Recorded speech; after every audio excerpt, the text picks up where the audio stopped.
विपक्ष है कहाँ, विपक्ष धाराशाही है।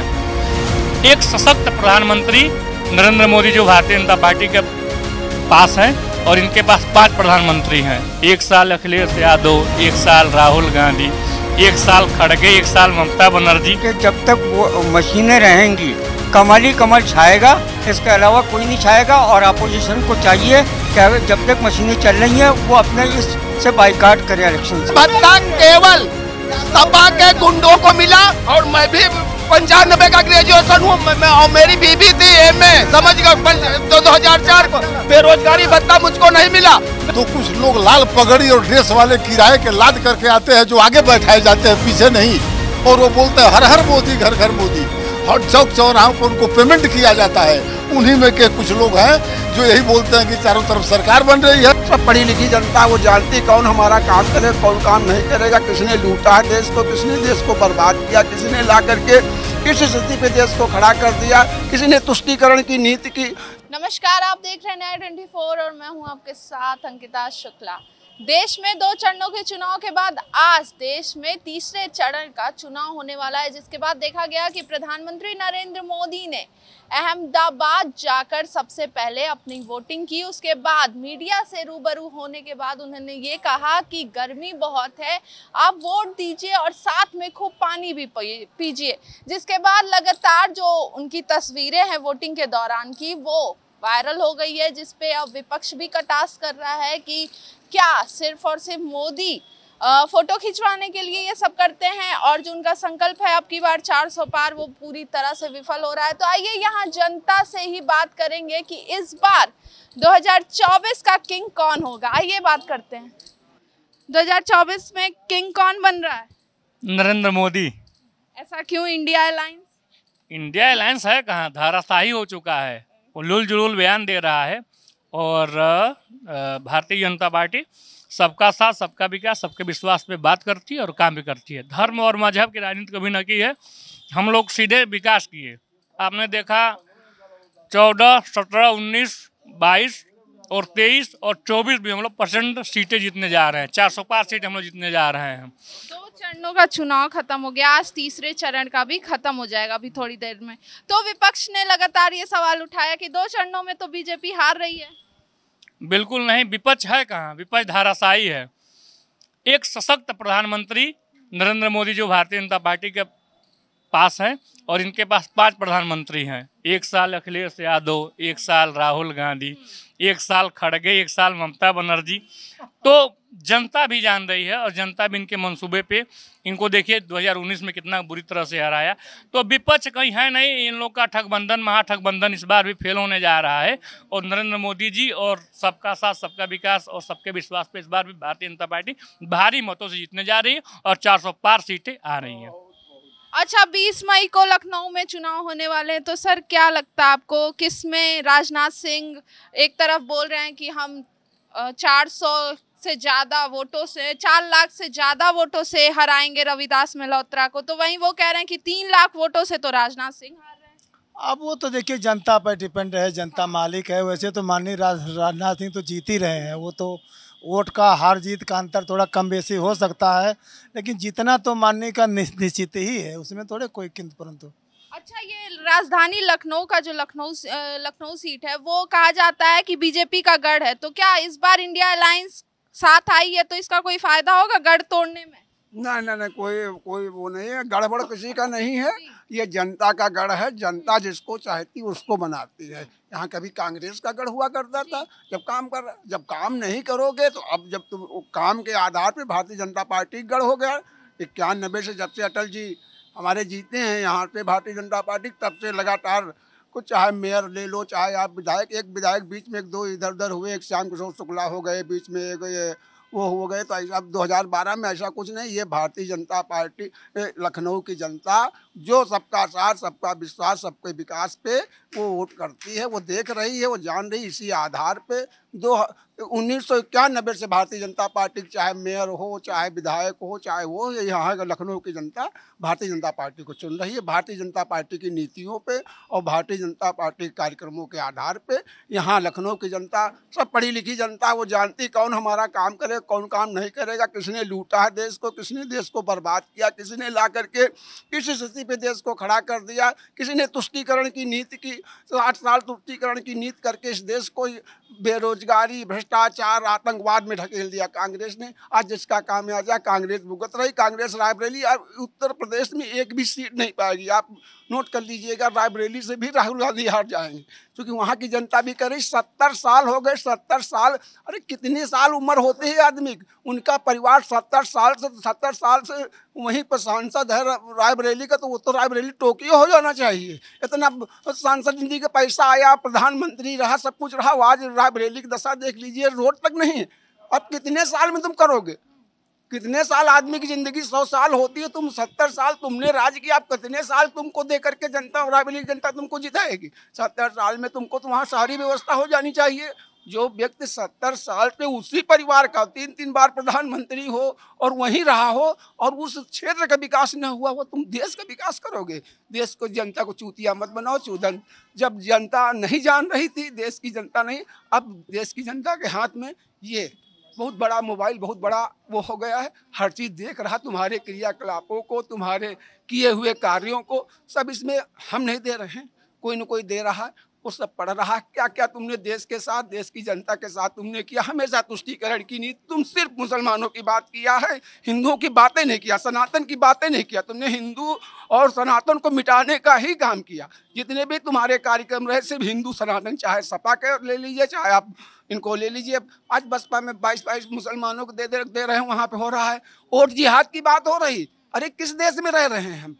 तुम हिंदुस्तान में रह रहे हो। अरे 56 सनातन की बात की आपने, तो अखिलेश यादव अभी कल कन्नौज में गौरी शंकर मंदिर में जाते हैं, जिसके बाद देखा गया आज ही कि बीजेपी वालों ने वहां पे गंगा जल से सफाई की है। तो बिल्कुल ऐसे राक्षस प्रपंच के लोग नहीं जाने चाहिए। जो तुम वहां पे नहीं जा सकते, तुम अभी आप देख ले, 3 बार मुख्यमंत्री रहा, 91 से सपा का मुख्यमंत्री रहा, कभी अयोध्या नहीं गया। 70 साल कांग्रेस का प्रधानमंत्री मुख्यमंत्री रहा, कभी अयोध्या रामलला के दर्शन नहीं किया। और तुम किस बात में तुम कह रहे हो कि हम, अरे तुम्हारे अंदर अगर इतनी नैतिकता है तो कल जाके वो करो कि हम जाकर कृष्ण जन्मभूमि बनवाएंगे। तुम यादव वंशज हो, यादव वंशज का वो कृष्ण जन्मभूमि है, उसको मुक्त कराएंगे हम, मुसलमानों को हटा करके मैं यहाँ पे कृष्ण जन्मभूमि बनाऊंगा, सारा सनातन, सारा हिंदू को तुम्हारे साथ हो जाएगा 2027 में। आप करो तो ऐलान कुछ ना कुछ करो। तुम मस्जिद में जा करके टोपी लगा, तुम रोजा अफ्तार करा सकते हो, लेकिन तुम कभी हवन नहीं करा सकते हो। कभी 100 पंडितों को बुला करके तुम अपने यहाँ हवन नहीं कराए हो तुम, लेकिन रोजा अफ्तार में जा करके बैठोगे। ये जनता देख नहीं रही, ये हम नहीं दिखा रहे हैं, ये आपकी मीडिया ही दिखा रही। जनता देखे, उसी आधार पर जनता सोची तुम हिंदुओं और हिंदुस्तान की, और तुम सिर्फ जातिवाद और सिर्फ घर की राजनीति किया। 5 घर के लड़ रहे हैं, एक भी और 70 जिले में कोई यादव नहीं कि जिनको लड़ा देते ले जा करके। तुम सिर्फ सैफई खानदान का ही मुख्यमंत्री होगा, सैफई खानदान का ही राष्ट्रीय अध्यक्ष होगा। अब और अगला राष्ट्रीय अध्यक्ष जो इनका अखिलेश यादव का लड़का वो होगा, और जितने भी बिरादरी के लोग हैं सिर्फ वो टाट पट्टी बिछाते रहे, जिंदाबाद जिंदाबाद मुर्दाबाद करते रहे। उन्हीं पीछे पीछे उनको कुछ मिलने वाला नहीं, ना वो कभी मुख्यमंत्री होंगे ना राष्ट्रीय अध्यक्ष होंगे। सर आप क्या कहेंगे? भारतीय जनता पार्टी की तीसरी बार सरकार बनने जा रही है और भारत के प्रधानमंत्री नरेंद्र मोदी जी बनेंगे। इंडिया गठबंधन नहीं, वो ठगबंधन है। और कांग्रेस के साथ साथ सपा का भी सफाया हो चुका है जो है। तो इंडिया गठबंधन जो इस बार है, जो लगातार ये दावा कर रहा है कि हम जीत रहे हैं, वो ठगबंधन है। कहीं नहीं जीत रहे। अभी कल हम लोग मऊ जिले में गए थे, घोसी लोकसभा क्षेत्र में। वहाँ के छोटे से छोटे लोग यही बता रहे थे कि हम लोग भारतीय जनता पार्टी के साथ हैं, इस गुंडों के साथ हम लोग नहीं हैं। कांग्रेस समाजवादी पार्टी के साथ गठबंधन थी। अखिलेश यादव तो लगातार ये बोलते हैं गुंडों से भरा तो बीजेपी ही है। नहीं, कभी नहीं। भारतीय जनता पार्टी गुंडों की सरकार नहीं है, समाजवादी पार्टी गुंडों की सरकार थी जो है, और समाजवादी पार्टी का सफाया हो गया है। और उसी की वजह से कांग्रेस का ग्राफ उत्तर प्रदेश में बढ़ा होता, लेकिन वह जो है समाजवादी पार्टी के साथ गठबंधन करके जो है उत्तर प्रदेश से कांग्रेस भी फेल हो चुकी है जो है। इस वास्ते पूरी जनता भारतीय जनता पार्टी के साथ है, खड़ी है। गरीब जनता जो है और जिनकी दलाली और जिनकी ये गुंडई नहीं चलती है, वह लोग केवल समाजवादी पार्टी और इंडिया रिलायंस की बात करते हैं, तो बकिया पूरी पब्लिक जो है भारतीय जनता पार्टी की बात करती है। सर आप क्या कहेंगे? किस पर क्या कहेंगे? 24 में किंग मेकर किंग कौन क्या कहें, मैं सबकी बातों को सुन रहा हूँ। अभी राहुल पांडे ने कहा कि कहाँ विपक्ष है, कहाँ गठबंधन है, विपक्ष कहाँ है। मुगलों के साम्राज्य में जब उनका राज्य था तो कहीं विपक्ष नहीं था, अंग्रेजों का राज्य था तो कहीं विपक्ष नहीं था, हिटलर के राज्य में कहीं विपक्ष नहीं था। आज यह सुन करके उन्हीं शासकों की याद आ रही है कि आज कहीं विपक्ष नहीं है। इन लोगों के कहने के अनुसार विपक्ष नहीं है। मैंने तो पढ़ा था कि उन लोगों के जमाने में विपक्ष नहीं रहा करता था, लेकिन आज इस लोकतंत्र में यह सुनने को मिल रहा है कि कहीं विपक्ष नहीं। वाह जी वाह, क्या तमाशा है। और ये लोग जो कह रहे हैं कि समाजवादी ये करेंगे वो करेंगे, इनका सफाया हो गया, इनका ये हो गया, सब जगह सरकार बन रही है। तो आपने देखा होगा मोदी जी की जब सभा होती है तो कुछ लोग लाल पगड़ी और ड्रेस वाले किराए के लाद करके आते हैं, जो आगे बैठाए जाते हैं, पीछे नहीं। और वो बोलते हैं हर हर मोदी, घर घर मोदी। हर चौक चौराहों पर उनको पेमेंट किया जाता है। उन्हीं में के कुछ लोग हैं जो यही बोलते हैं कि चारों तरफ सरकार बन रही है, कोई विरोध नहीं है समाजवादी का। अभी माननीय जोगी जी ने कहा कि 70 साल से उनकी सरकार है, 70 साल से वो राहुल गांधी वहाँ पर रहे, उनके परिवार के लोग रहे, उन्होंने क्या किया? 70 साल से रहे, एक बार नहीं रहे, जनता भ्रम में पड़ गई। फिर उसी 70 साल से वाले को ले आने जा रही है जनता। वहाँ की जनता यही कह रही है, आपका ध्यान कहीं और है। वहाँ की जनता यही कह रही है कि 70 साल को जिससे मैं रखा उसी को मैं फिर 70 साल और रखूंगी। और राहुल गांधी काफी वोटों से जीतने जा रहे हैं। पूरे भारत में गठबंधन की सरकार बनने जा रही है। पूर्वांचल में तो एक भी सीट इनको मिलने वाला नहीं है। कहाँ आपका ना, कहाँ आपको गिना दूं। ये घोसी कह रहे हैं, घोसी 2 लाख वोटों से गठबंधन की सरकार जीतने जा रही है। देवरिया को जाके देख लीजिए, सलेमपुर रमाशंकर विद्यार्थी को देख लीजिए, सनातन पांडे को देख लीजिए, अफजाल अंसारी को देख लीजिए। ले आइए, मैं लिख करके देता हूँ, सारी सीटें जीत रही हैं। इन लोग राम नाम का चादर ओढ़ करके कुछ नहीं मिलता है। अभी चले गए तो वो वहाँ नमाज पढ़ते हैं, तो वहाँ वो टोपी लगाते हैं, कभी पूजा नहीं करते हैं। यही इन लोगों के पास है। इसके सिवाय ये बेरोजगारी पर नहीं बोल सकते हैं, महंगाई पर नहीं बोल सकते हैं। ये इन मुद्दों पर लोग कभी नहीं बोल सकते। इससे भगते हैं और भग करके राम नाम का चादर ओढ़ करके सीधी साधी जनता को धोखा देने का काम करते हैं, जिसको भारत की जनता जान चुकी है। और गठबंधन की पूर्ण बहुमत की सरकार बनाने जा रही है। सरकार बनाने जा रही है। सर आप क्या कहेंगे? देखिए सीधी सी बात है, भारत के जनगण में विश्वास करिए, 4 तारीख का इंतजार करिए। 4 तारीख का इंतजार कर लेने दीजिए, इतनी जल्दी नहीं। इसके साथ साथ 10 साल इनके, पिछले साल उनके, दोनों के कार्यकालों का मूल्यांकन करिए। आज जो समस्याएं हैं वो इतने दिन में दूर क्यों नहीं हुई, बहुत बड़ा प्रश्न है। अभी तक गरीबी, बेरोजगारी, अशिक्षा, जो भी इंफ्रास्ट्रक्चर जो भी है, वैसे का वैसा क्यों है, बहुत बड़ा सवाल है। यहाँ सवाल उठाया जा रहा है, ठीक है, मानते हैं, उठाइए आप, नो इशू। लेकिन इसके पहले क्या था, क्यों नहीं हुआ इम्प्रूवमेंट, पब्लिक बेहाल क्यों है, ये सारे मुद्दे देखिए, कंपैरेटिव स्टडी करिए, भारत की जनता पर विश्वास करिए। उसने हमेशा सही समय पर सही निर्णय दिया है। 4 जून को दूध का दूध और पानी का पानी होगा। 4 जून को दूध का दूध और पानी का पानी होगा। सर आप क्या कहेंगे? मैं घनश्याम गौड़ मिर्जापुर डिस्ट्रिक्ट का रहने वाला हूँ, आदिवासी समाज से हूँ और मैं समाजवादी पार्टी के प्रदेश सचिव हूँ। मैं एक चीज़ आपको बता दे रहा हूँ, भाई साहब जो बात कहे हैं एकदम सत्य कहे हैं। इस बार भाजपा का पतन मतलब खत्म। इतना बौखलिया गए हैं मोदी, योगी जी, आप देख रहे हैं, झूठ मूठ का फंसाया जा रहा है। आज का आपका ताजा देख लीजिए, पुलिस दरोगा का कौन अधिकार होता है चेक करने के लिए वोटरों का पहचान पत्र का? चुनाव उनको दिया है लिखित, वोट नहीं डालने दे रहे हैं, इसलिए कि उनके भय फैलाया जा रहा है जनता के बीच में, वोट न डालें। मगर जनता इस बार करारा जवाब देगा भाजपा को। देखिए हर चीज में जुमलेबाजी नहीं चलेगा। हाँ, पूरा जनता जुमला कह रहा है, हम ही नहीं, पूरा जनता, गांव देहात वाले तो और कह रहे हैं। शहर में तो थोड़ा छोड़िए, गांव देहात के जो किसान हैं, मजदूर हैं, नौजवान हैं, उन लोगों ने सारे जुमला को परख लिए हैं। इसलिए 2024 में भाजपा को हटाना है, यही सब संकल्प किए हैं। हम आपसे बता दें, अभी इनके एक राम दुलारे दुधी विधानसभा के विधायक थे, बलात्कारी में उनका जेल चले गए हैं। वहां से हमारे प्रत्याशी विजय सिंह गौड़ चुनाव डंके के चोट पर जीतने जा रहे हैं।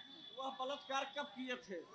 इनसे पूछिए कि बलात्कार कब किए थे। जो है ये पूछ रहे कि वो बलात्कार कब किए थे। वो जब बलात्कारी था तो उसको टिकट क्यों भाजपा दिया? क्यों दिया? वह बलात्कार कब किए थे इसको बताइए ना।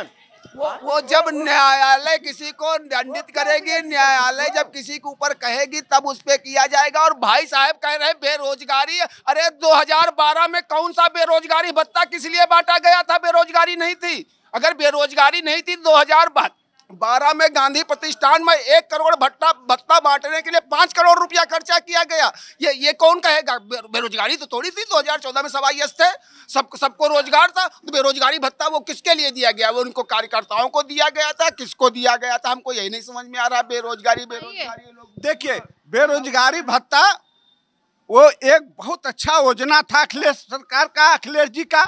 जो नौजवान पढ़े लिखे थे, जब तक उनको नौकरी नहीं मिल रहा था तब तक उनको आगे के पढ़ने के लिए बेरोजगारी भत्ता के रूप में जो भी कुछ दिया जा रहा था कि उनका आगे पढ़े जाओ, न कि घरे बैठ जाए, इसलिए उनको दिया जा रहा था। इनको मालूम नहीं था। बेरोजगारी भत्ता केवल सपा के गुंडों को मिला। और मैं भी 95 का ग्रेजुएशन हूँ और मेरी बीबी थी एमए, समझ गए, 2004 को। बेरोजगारी भत्ता मुझको नहीं मिला। मेरा आज भी सेवा आयोजन कार्यालय में मेरे जैसे हजारों करोड़ों कार्यकर्ता हैं जिनको नहीं मिला। सिर्फ गुंडों को मिला, जो गुंडे थे, जो उनका सब उठाते थे और कुछ नहीं। ये बता रहे हैं बेरोजगारी भत्ता बुढ़वा को मिलेगा।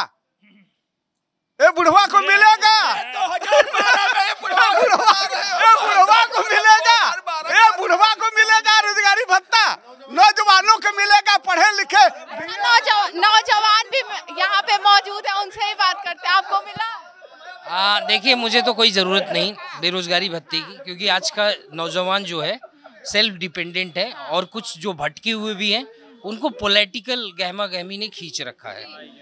और रही कि इस बात पे बात करना कि चुनाव में नौजवान किस तरफ मुड़ेगा, तो नौजवान भी इसी चीज़ को लेके कंफ्यूज है कि हम एनडीए को पकड़ें या फिर पीडीए को पकड़ें। अब इन दोनों में भी 2 धड़े हो रहे हैं। तो कहने का मतलब जैसे जैसे चरण बीतता जाएगा चुनाव का, आखिरी कील ताबूत में ठोकने का काम नौजवान ही करेगी, चाहे वो किसी सत्ता पक्ष के लिए हो या विपक्ष के लिए। आप बताइए, एनडीए या पीडीए? इंडिया की पूरी सरकार बनने जा रही है। सपा का सुपड़ा पूरा यूपी से साफ है पूरी तरह, जो कि आपने 14 में देखा, 17 में देखा, 19 में देखा, 22 में रिजल्ट आप जान ही रही हैं। इसलिए 24 में भी पूरा मोदीमय हो गया है। हर जगह कमल ही कमल खिलने वाला है। कमल खिलने वाला है। ऐसा है कि जब तक वो मशीनें रहेंगी कमल ही कमल छाएगा, इसके अलावा कोई नहीं छाएगा। और अपोजिशन को चाहिए कि जब तक मशीनें चल रही हैं वो अपने इससे बाइकाट करे, इलेक्शन से बाइकाट करे। कौन लावा रहे मुझे लाए तो कांग्रेस के लोग रहे। अरे जाए लो, एक बात सुन लो, अमेरिका जैसे मुल्क ने ईवीएम खत्म कर दी। कांग्रेस रहे, कई कांग्रेस वाले तो ईवीएम लाए रहे, तो पूछो। अब ये कर्नाटक में सरकार बनी तो ईवीएम खराब, ईवीएम सही। और हिमाचल प्रदेश में सरकार बनी तो ईवीएम सही, घूसिन चुनाव बा तो ईवीएम सही। और जब छत्तीसगढ़, मध्य प्रदेश, राजस्थान में सरकार बनी तब ईवीएम खराब है। तो ये विपक्ष की जो है नीयत ही नहीं साफ है। जिसकी नीयत नहीं साफ होगी उसकी मंजिल आसान कभी नहीं हो सकती। और एक चीज़ हम आपके चैनल पे कहना चाहते हैं, ये जाति जनगणना हो जाए, जिसकी जितनी भागीदारी उतनी हिस्सेदारी। जब तक जाति जनगणना नहीं होगी तब तक सामाजिक न्याय नहीं मिलेगा। जनगणना का बहुत बड़ा सवाल है, हमेशा से उठाया जा रहा है। सर आप बताइए।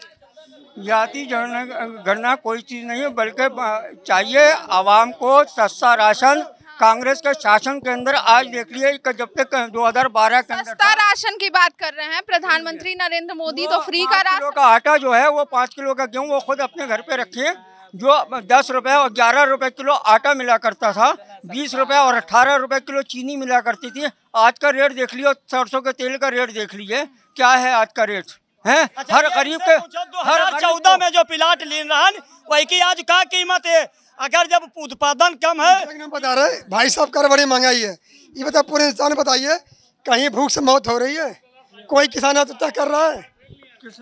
नहीं बताइए ना, पूरे हिंदुस्तान में कई किसान आत्महत्या कर रहा है, कहीं कोई गरीब भूख से मर रहा? बताइए आप। किसान का प्रोटेस्ट हुआ है अभी हाल ही में, वो किसान लोग हैं जहाँ पे दारू मुर्गा चलाओ किसान आए हुए हैं। बताइए आप।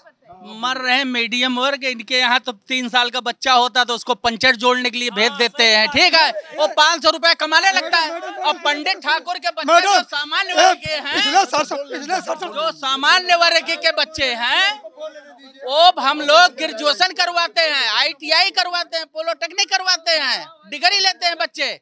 और मोदी जी और गृह मंत्री जी अपने घोषणा पत्र में ये नहीं बताते हैं कि मैं इतना नौकरी दूंगा, और इनके यहाँ की बात कर रहे हो, ये तो 5 साल का बच्चा हुआ नहीं, उससे 500 चाहिए। मैडम ये कह रहे हैं पिछले 67 साल से मुसलमान 33% नौकरी में था, किसने जीरो पर लाया? मोदी जी 10 साल का हुआ भी आए, 33% जीरो पर कौन लाया? कांग्रेस लाई। तो ये लोग क्या बात करेंगे? विपक्ष पास कोई नहीं है। ये नहीं, हम ये चाह रहे हैं मीडिया मत पूछे ना कि देश को क्या चाहिए, एक प्रधानमंत्री चाहिए कि 5 साल में 5 प्रधानमंत्री चाहिए? ये बड़ा सवाल बताइए। नहीं, बुढ़वा चाहिए जिंदगी, 73 साल का बुढ़वा चाहिए क्या जिंदगी भर? योगी जी नहीं थे, नहीं इनके योगी जी नहीं थे। सुनिए, आज पाकिस्तान के सांसद बोल रहे हैं कि आज भारत, सुनिए आज भारत, सुनिए आज पाकिस्तान के सांसद में बहस चल रही है कि आज भारत विश्व गुरु ख्वाब देख रहा है, सुपर पावर ख्वाब देख रहा है, और हम पाकिस्तानी भीख मांग रहे हैं। हर मोदी घर घर मोदी भीख मांग रहे हैं। सुनिए जब पाकिस्तान प्रधानमंत्री पाकिस्तान ही जा करके इनके यहाँ इनके भाई पूरी बात सुनिए, खा करके आ गए। सुनिए, इसलिए तो किसी हिंदू का ध्यान नहीं दे रहे हैं। विपक्ष के देखिए बहस करने लगे। आज देख रही हैं कि खुद पाकिस्तान कर आज वहाँ सुनिए जो आज 37% हुए हैं, बहुजन समाज पार्टी, समाजवादी, कांग्रेस की देन है। और आप देखें कि अभी रिजल्ट आया है कि 52 लोग IAS मुसलमान लड़के हुए कि नहीं हुए? किस शिक्षा है? ये क्या हुआ? हमेशा सिर्फ मुसलमानों के पंचर वाला ये बना के रखे, पंचर लगाए, साड़ी बनाए। बाकी आज मोदी सरकार में आज मुसलमान सोच रहा है कि हम IAS बने, पीस बने।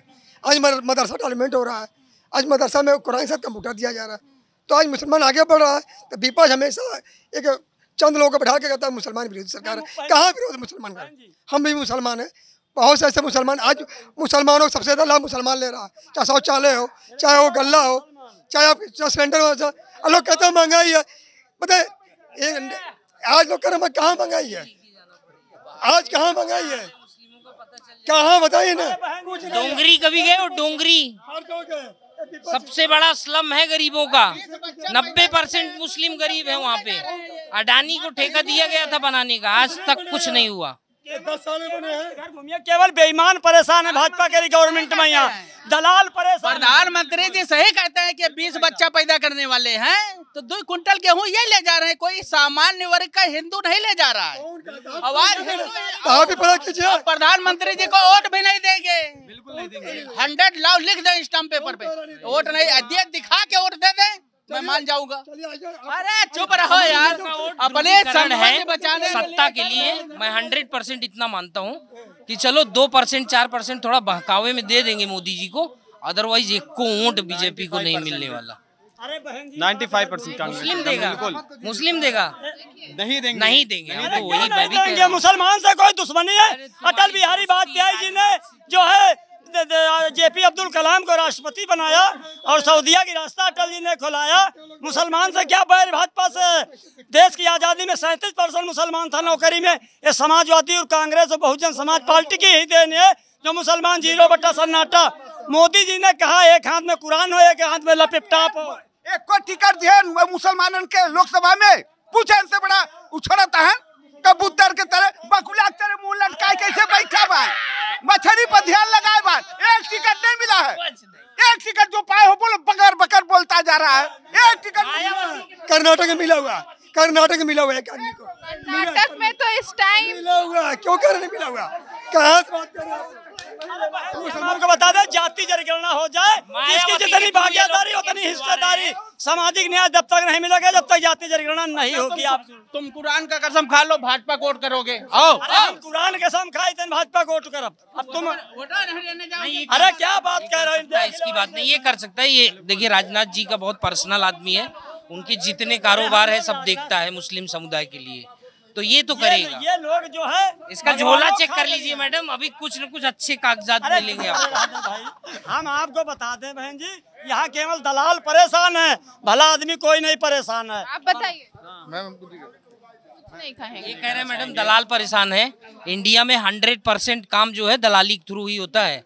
इतनी बड़ी बड़ी सत्ता हो रही है, मैं तो ये कहता हूँ कि बीएसपी खुद जाके बीजेपी की गोद में बैठ गई है। और पहले लोग ये देखिए, यही तो स्ट्रेटेजी होती, पहले इन लोगों को पहले एक्सपोज कर दिया जाता था। अभी क्या हुआ, अभी ये धनंजय सिंह वाला प्रकरण होने के बाद या आकाश आनंदवाल के ऊपर एफआईआर होने के बाद जिस हिसाब से उस पार्टी ने बैकफुट लिया है, जबकि सबसे ज़्यादा भारी बहुमतों से मतलब वोटर्स जो हैं वो उनके हैं, तो कहने का मतलब इस समय जो बीएसपी का कोर वोटर है वो दिशा विहीन हो चुका है। वो सपा में भी जा सकता है, भाजपा में भी जा सकता है। अच्छा, कुछ कहा नहीं जा सकता है, 50-50 चल रहा है। ये ऐसे ऐसे बड़े आरोप जो लोग लगा रहे हैं कि सपा भाजपा बसपा जो सपा से मिल गई है। एक मिनट, भाजपा जो बसपा जो है बसपा भाजपा से मिल गई। एन मूवमेंट एन वक्त पे मायावती ने धनंजय सिंह का टिकट क्यों काटा? देखिए मायावती जो है एक शेरनी महिला है और धनंजय सिंह का कोई वहाँ नार नहीं गाड़ा है। आज जिसको पाल्टा, अगर चैनल आपको चलाना है तो हम बोलें कुछ, जो आपको सही लगेगा वही दिखाई पड़ेगा। श्याम सिंह यादव पहले का वहाँ का सांसद था, उसकी पार्टी से दुर्भाग्य मतभेद हुआ है, बाकी मतभेद को आधार नहीं बनाया जाता। मायावती जी ने श्याम सिंह यादव को लोकसभा लड़ाया है। अगर ओवैसी हैं तो भी बीजेपी की टीम है, मायावती हैं तो बीजेपी की टीम है। इनके विपक्ष वालों के पास यही मुद्दा है और कोई मुद्दा नहीं। कंगना रनावत तो लगातार अपने ही पार्टी पे हमला बोल रही है, तेजस्वी सूर्या का नाम ले रही हैं कि गुंडे हैं वो, इस पे क्या? नहीं, तेजस्वी बिहार में ना तो सही बात है। तेजस्वी सूर्या तो आप ही बीजेपी के ही सांसद हैं। कौन तेजस्वी? बिहार वालों की बात कीजिए आप, यादव जी की बात कीजिए। भाजपा में यहाँ मतभेद हो सकता, मनभेद नहीं हो सकता। भाजपा में जो है आधार नहीं मतभेद का बनाया जाता है। भारतीय जनता पार्टी एक देशभक्तों की पार्टी है और परिवार की पार्टी नहीं, एक राष्ट्र की पार्टी है। परिवार की पार्टी है भारतीय जनता पार्टी।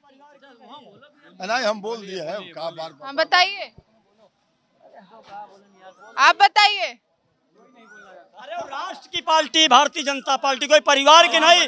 परिवार की समाजवादी है, कांग्रेस है, बहुजन समाज है, लालू की है। राम मंदिर और 370 की आड़ में कितने काले कारनामे हो गए, उसी चीज की पार्टी है। अच्छा, काले कारनामे कितने 200 किलोग्राम 250 किलोग्राम ड्रग्स जो है आके गायब हो जा रहा है, युवाओं को गलत दिशाओं में झोंका जा रहा है। किसी चीज पे कोई, मैं तो सबसे बड़ी बात कहता हूँ, जैसे कोई सरकार काम करती है वो अरे चुप कर यार, जा जल्दी भागो यहाँ से। कोई सरकार काम करती है वो अपने काम का लेखा जोखा ऑडिटिंग करवाती है, बड़ी बड़ी गवर्नमेंट सेंट्रल एजेंसीज हैं। इस सरकार ने आज तक कोई भी इवन जो ऑडिट रिपोर्ट आई गई उसको भी दबा दी गई। तो यहीं से इन लोगों की मंशा, स्वच्छता और राजनीति करने की जो ध्रुवीकरण है, चाहे वो मजहबी एंगल हो, चाहे वो बेरोजगारी का एंगल हो, वो एंगल हर तरह से फ्लॉप होता नजर आ रहा। और मैं एक चीज़ बता दूं कि ये चुनाव चरण बर चरण इतना तूल पकड़ता जाएगा कि मुझे तो कल किसी ने और भी बताया कि राहुल गांधी जी भी अमेठी से जीतने वाले थे, लेकिन ये दोनों सीटें मैनेज हो गई कि बोले एक जगह तुम जीत लो, एक जगह से हम। अब देखो यही तो प्रॉब्लम होती है राजनीतिक पार्टी को, ये लोग जनता को पहले लड़ाते हैं, फिर बाद में एक हो जाते हैं, फिर जनता जाए तो जाए कहाँ। अब आप मुझे बताइए, इतना ज़्यादा कांग्रेस बीजेपी का एंगलाइजेशन पॉलिटिक्स हुआ, लेकिन बाद में क्या हुआ? बाद में वही समझौता हो गया। तो कहीं ना कहीं जनता को भी ये चीज़ सोचना चाहिए कि हमारे नेताओं की जो सोच है वो एकदम हार्ड कोर स्ट्रॉन्ग। अब आप अखिलेश यादव जी को ले लीजिए, अखिलेश यादव जी कभी भी कोई बैक फुट वाले ऐसे बयानबाजी नहीं करते जिससे उनको अपने क्या कहते हैं किसी कैंडिडेट को पीछे लेना पड़े या कुछ भी करना पड़े। बेशक एक दो रैंडम फीडबैक केसेस आते रहते हैं, लेकिन बात ये रही कि सडन किसी क्या कहते हैं पार्टी से 1 to 1 जैसे फाइट होती है ना, उसमें वो नेता बहुत स्ट्रांग है और आगे चल के इन्हीं लोगों के हाथ में लीडरशिप होगी। मैं इस चीज़ को 100% बोलता हूँ। अच्छा, अखिलेश यादव की बात की आपने, वो हमेशा से कहते आ रहे हैं कि यूपी से आए थे यूपी से ही जाएंगे, तो इसमें कितनी सच्चाई? अब देखिए, प्रधानमंत्री की कुर्सी जो है उसका रास्ता यूपी से होके जाता है, लेकिन यहाँ मैं एक चीज़ और जानता हूँ कि ये 21वीं सदी का भारत है। ये वैसा भारत नहीं था जैसे लोग कहते हैं कि 67 साल हो गया, 52 साल हो गया, 51 साल हो गया।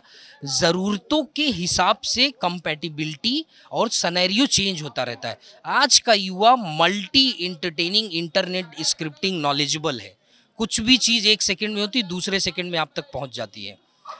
तो जो भी टेक्नोलॉजिकल एडवांसमेंट है वो मैं तो कहता हूँ कि जो हमारे गाँव के गरीब इलिटरेट लोग हैं ना, उनके तक भी मैसेज पहुँचता रहता है।